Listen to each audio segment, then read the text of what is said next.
So we'll see how that goes. So with that, all those in favor signify by saying aye. Aye. Aye. All those opposed? So ordered, without objection. Very good. Thank you. Go forth and do great things. You got it. We'll do. Thank you for your support. Committee items, the policy committee meeting, which was held on 10/22 of 19. We're asking the board to accept the minutes of the policy committee that was held on that day as submitted. So moved. Second. We have a motion and a second. Are there any questions on the policy committee meeting minutes? No questions. All those in favor signify by saying aye. Aye. All those opposed say no. All right, so ordered without objection. Moving on to 7.2 operations, we're asking the Operations and Facilities Committee to report out regarding the meeting held on November 4th. All right, you have a copy of the draft minutes in front of you. I wanted to go over a couple of things. First of all, you'll notice there, item number 1, the district has agreed to lease space in the Potts Grove High School to TELUS Vision, who provides the broadcasting for our own board meetings as well as other work for PCTV around the area. And so we welcome them to our facilities finally and formally. So welcome and thank you for all that you do for us. In addition, we've talked about 3 different things there that are mentioned in the minutes. Burner replacement for burners at 3 of the schools, Lower Potts Grove West and the middle school. Now these are burners in boilers at 3 of those schools, and the estimated cost of those burners is about $215,000 for the 6 burners in those 3 boilers. The existing burners are 15 to 25 years old, and we're going to be replacing those, and I think that's an item for next month, if I'm not mistaken. We decided it's on tonight's meeting. Okay, very good. So we'll talk about that during the business costs, and we had a report on that, and we talked that over in the meeting, so there's that. The fire control panels was something that we asked you to do right away after that meeting, at the policy meeting. But we didn't talk about it at our last meeting, so that's on tonight. That's on tonight as well. Okay, and that was $42,000. Basically, that was immediate because those were life safety issues in particular that we were concerned about. So fire control panels at Potts Grove Middle School and Lower Potts Grove Elementary School, so those are being taken care of. And the last thing that we talked about was district-wide theatrical rigging in each of the 5 buildings, and that's something that we're still going to be looking at next month. Talking about and looking at. So that was what we talked about at our meeting. So that's the report out. The draft minutes are there for your review, should you care to look at them. Questions or comments on those draft minutes? No. Back to you. Thank you, Mr. Lindgren. Moving on to 7.3, Athletics and Co-Curricular. We're asking the Co-Curricular Committee to report out on their November 19th meeting. So I'm going to give the report out because Patty is unfortunately not here. So we actually recovered a lot of information at this particular meeting.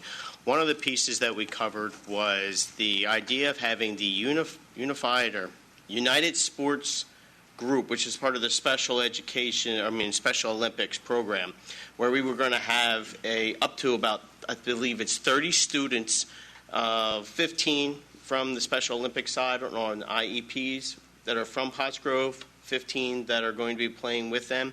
And what they're trying to do is they're trying to see about bringing a track and field team.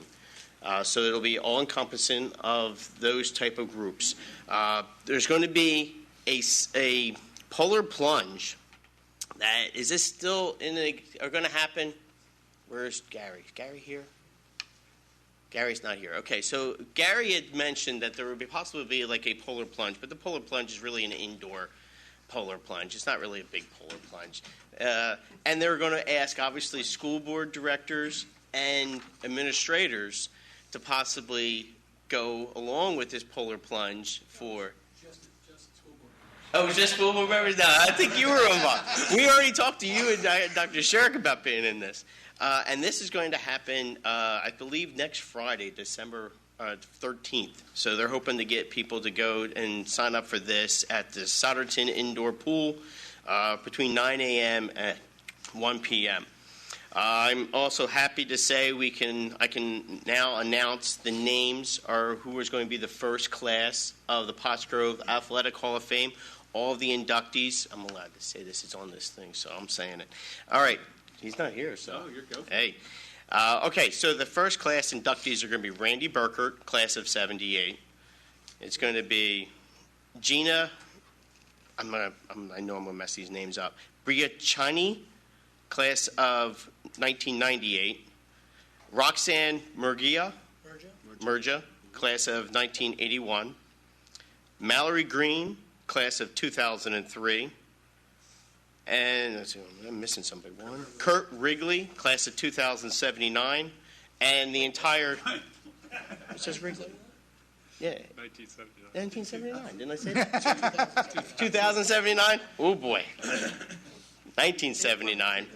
And then the entire class of 2012 Boys PIAA State Championship cross-country team. They're the only team from Pottsgrove that actually won a state championship. So as the committee decided, we were actually going to invite the entire team. So we're going to, obviously, we're getting the whole group together. Obviously, you got the 5 individuals. You got the one team, which encompassed approximately 20 students. We don't know how many of the 20 students will be able to come back, but we're going to invite them all. All right? That was that.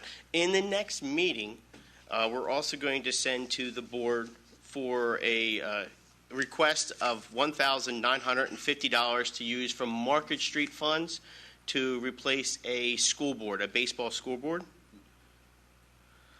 We, of course, get our normal monthly update on the Pottsgrove Education Foundation budget and such like that. And I can tell you right now the budget's doing better than it's ever been. And we also went over some of the grants that we're going to be giving out. And we believe we gave out eight grants to all the students. Everybody that applied for a grant actually got a grant because we were able to get enough money for all of the grants that were requested. Lastly, we went over was the cyber charter school information. Now, Dr. Shirk's already brought up this information, so I'm not going to get into this. The only thing I'm going to say is that we found out that it's 119 students currently in charter. We have 69 in the cyber charter. We have 40 in a brick and mortar. And then obviously it was an in-depth program that Dr. Shirk's already working on to go through to see if we can bring some of these students back to Pottsgrove. All right, and that was the crust of the meeting. Anything else? Snuck in conveniently. You are out of town and you down to jump in the pool, so that was great. That was nice. I will not be here. You all jump. All right, and that's my meeting in minutes. You could go early. It's 9 o'clock in the morning. No, I'm not here. I'm in Disney. Okay, all right.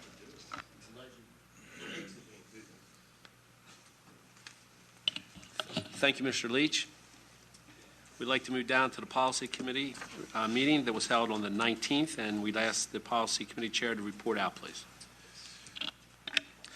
All right, so we started off our discussion continuing our talk on actually the therapy dog policy, so we can let Ring and Rock students know that that is in the works. This came about, I don't know, a year or so ago. I had read an article about this, approached Dr. Shirk to see his support, and then with his support, brought it to the school board. With their support, brought it to the policy committee, where we've been looking at this, I don't know, last 3-4 months, I guess. A lot of research went into it, and we put, though this is kind of an upcoming thing, kind of a new thing, schools are starting to use for one of their tools for trauma-informed care. There's not a lot of policies out, especially in the state of Pennsylvania. So we were somewhat starting from scratch on that, at least in regards to local districts. So we included in a number of things, including certification, an appropriate certification program, information on liability insurance, ways parents can opt out their child from participating, and also discussion in that staff that are interested and are approved for this, doing this can't interfere from their regular duties. This was moved to 30-day public review, so I guess we'll be on the agenda for next month for approval. Then went to continued our discussion on policy 333, professional development. The committee had asked previously that Dr. Harney review any current policies that are in place that would relate to that policy. In doing that, it raised more questions that he's going to contact PSBA for some clarification before we finalize that policy. Move to 805.2, school security personnel. This policy outlines the responsibilities of the district safety coordinator, who is Dr. Harney, and sets expectations for SROs, school police officers, which we don't use, and security guards. New mandated training is required. It is the same training for SROs and security guards, which we found interesting, but that is a state requirement, so they'll be receiving the same training. This policy was at the time moved to 30-day public review. We've since pulled that because it came across a policy, I think it's 220.